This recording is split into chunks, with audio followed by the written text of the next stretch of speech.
So the economy is starting to go through the windshield. The financial system is starting to go through the windshield. This is not stepping on the brakes. This is slamming the brakes. It is the most front-loaded interest rate cycle that we have seen in a very long time, and it didn't need to be this. This is the tragedy of it, John. It didn't need to be this way. This is a self-inflicted wound by central banks. Jim, was it all about the unfunded tax cuts, or is this something else happening? There's something else happening. Now, the collapse of sterling and the collapse of gilts is part of a global monetary contraction pending global financial crisis. Investors and financial experts are now drawing ominous parallels between our current financial situation and that pre-financial crisis back in 2007. Going back to August of 2007, there was that French bank, as I'm sure you remember, BNP Paribas. And it ran into some funding problems and mortgage losses. And at the time, maybe it wasn't a huge deal.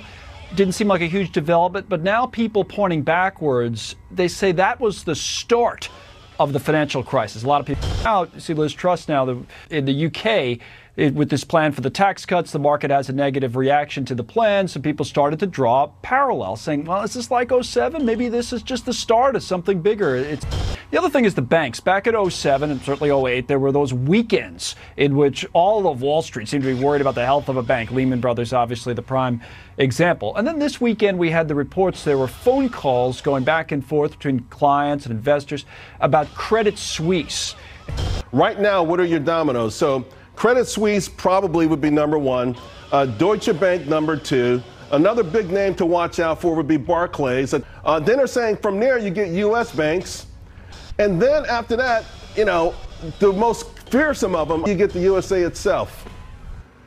All of you who are looking for a pivot, be careful what you wish for, because this pivot only happens if you have an economic accident or financial accident. And the journey to an economic and financial accident is a very painful journey.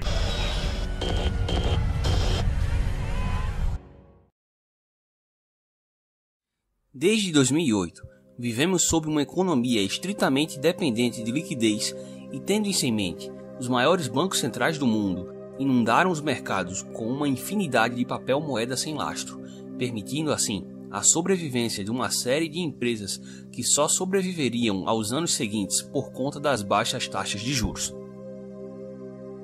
Com a facilidade de obtenção de crédito, tivemos nos últimos anos um crescimento recorde do nível de alavancagem e endividamento de famílias, empresas e governos.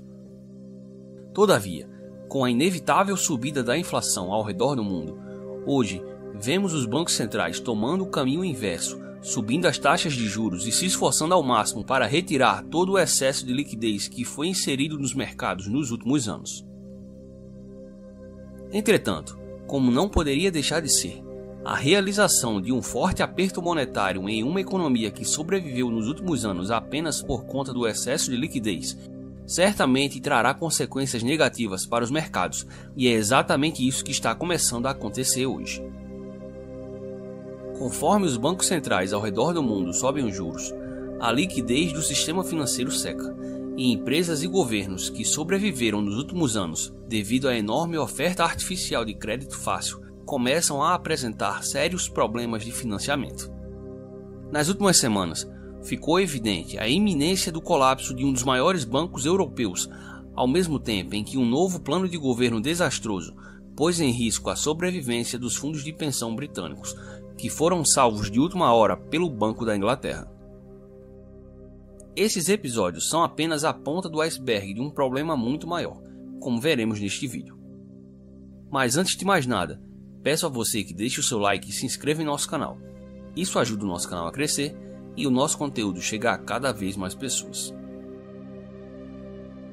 Durante as últimas semanas, cresceram os rumores de que o Credit Suisse, o segundo maior banco da Suíça e que está entre os 10 maiores bancos da Europa, está à beira da insolvência. Desde o início do ano, a cotação da ação do Credit Suisse já despencou 60%. Nos últimos 12 meses, o valor de mercado da instituição caiu de 30 bilhões para 10 bilhões, e a proliferação dos rumores sobre a sua saúde financeira nas redes sociais fez com que a cotação do seu CDS, Credit Default Swap, ferramenta utilizada por investidores para se proteger de um calote de uma instituição, disparasse 48%, chegando próximo à sua máxima histórica, alcançada durante a crise de 2008, refletindo assim um medo dos mercados em relação a um possível colapso da instituição. Esses rumores ganharam ainda mais impulso após as declarações do CEO do banco, as quais afirmavam que, de fato, a instituição financeira passa por um momento crítico. Segundo analistas, será necessário um aumento de capital de pelo menos 4 bilhões de dólares para cobrir as operações deficitárias realizadas pelo banco. O novo CEO do Credit Suisse prometeu apresentar uma nova estratégia de recuperação em 27 de outubro. De acordo com a Bloomberg, o novo plano deverá incluir uma redução das atividades do banco, além de corte de gastos e demissões em massa de funcionários. Entretanto, a tentativa de tranquilizar os investidores nos últimos dias não passou muita segurança, e o mercado segue com medo de que o Credit Suisse possa se tornar o gatilho da próxima crise, uma espécie de Lehman Brothers versão 2022/2023. No último dia 21 de setembro, a recém-eleita primeira-ministra do Reino Unido divulgou um novo programa de governo em que previa, além de corte de uma série de impostos, um aumento de gastos públicos com o intuito de amenizar a crise energética que ameaça a economia do país. O plano do novo governo não foi bem recebido pelos investidores, já que, obviamente, aumentaria o déficit fiscal e destruiria a já debilitada saúde fiscal do Reino Unido, o que inevitavelmente incidiria em um aumento ainda maior da inflação, que por sua vez já está no maior patamar dos últimos 40 anos na região, ao mesmo tempo em que a economia do país está prestes a entrar em uma grave recessão. Essa maior expectativa de ainda mais inflação e, consequentemente, um maior aumento dos juros, além de uma queda recorde no valor da libra, gerou uma onda de venda de gilts, como são conhecidos os títulos da dívida pública britânica, provocando uma severa desvalorização desses ativos. E é a partir desse ponto que entram os fundos de pensão nessa história. LDIs, sigla para investimento direcionado por passivo em português, é uma estratégia de investimento comumente utilizada pelos fundos de pensão britânicos, em que esses fundos alavancam seus ativos utilizando títulos públicos, neste caso gilts, como colateral. Ou seja, esses fundos tomam dinheiro emprestado e utilizam os gilts como garantia desses empréstimos. Com a forte queda dos preços dos gilts nos últimos dias, os fundos de pensão britânicos em massa sofreram uma chamada de margem, que de maneira simplista nada mais é do que um pedido para que você complemente o valor da garantia do seu empréstimo quando o ativo que você dispôs como colateral se desvaloriza.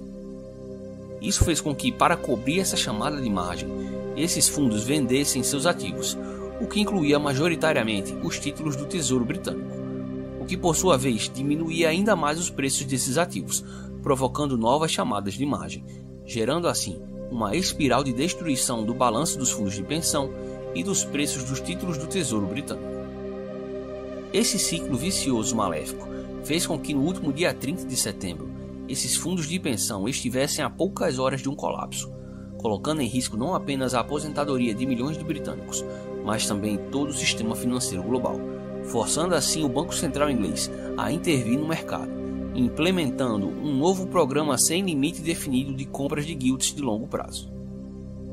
A princípio, esse programa urgente de compra deverá se encerrar no próximo dia 14 de outubro, mas é bem provável que ele seja adiado indefinidamente. Desse modo, o BOE, como é conhecido o Banco Central inglês, entra em contradição, pois ao mesmo tempo em que tenta dar continuidade ao aperto monetário que vem realizando desde o início do ano, com seguidas subidas de sua taxa básica de juros, ele se vê forçado a injetar mais liquidez no sistema financeiro. Além disso, o BOE pretendia começar o processo de redução do seu balanço patrimonial, vendendo títulos do Tesouro em seu balanço já neste mês de outubro, o que não deve mais acontecer por agora. De certo modo, esse fato foi interpretado por alguns setores do mercado como um sinal de que os bancos centrais estão no limite do aperto monetário e prestes a mudar a trajetória de suas políticas monetárias, narrativa essa que foi corroborada por um outro evento na última semana. Além do Banco Central da Inglaterra, do outro lado do mundo, o Reserve Bank of Australia, ou RBA, como é conhecido o Banco Central Australiano, surpreendeu quando anunciou uma alta de apenas 25 basis points essa semana, quando a expectativa do mercado era uma alta de 50 basis points, como vinha acontecendo nas últimas reuniões. A inflação no país deverá fechar o ano próximo dos 8% ao ano, mas prevenindo uma maior desaceleração econômica, o RBA decidiu desacelerar o ritmo do aperto. Esses fatos fizeram com que parte dos investidores se animassem com a possibilidade de que estejamos próximo a um pivô da política monetária contracionista realizada pelos maiores bancos centrais. A esperança maior é de que em breve vejamos uma mudança de trajetória das taxas de juros, aliviando a pressão sobre os mercados acionários e ativos de risco em geral. Obviamente, nesse contexto, a expectativa maior recai sobre o Banco Central americano. Entretanto, visto que a inflação segue se mantendo em alta e dadas as últimas declarações dos membros do Comitê de Política Monetária, parece inevitável que o Fed siga subindo os juros até que a inflação finalmente entre em uma trajetória clara de queda, ou então aconteça um problema maior de falta de liquidez no sistema financeiro americano, o que não me parece muito difícil de acontecer, levando em conta o excesso de alavancagem presente no sistema financeiro e o ritmo de aperto monetário que vem sendo impresso pelo Fed, que é o maior ritmo das últimas 4 décadas. Se você gostou do conteúdo, então deixe o seu like e se inscreva em nosso canal. Caso queira receber maiores informações sobre o mercado financeiro e a economia mundial, acesse o canal Econofácil no Telegram.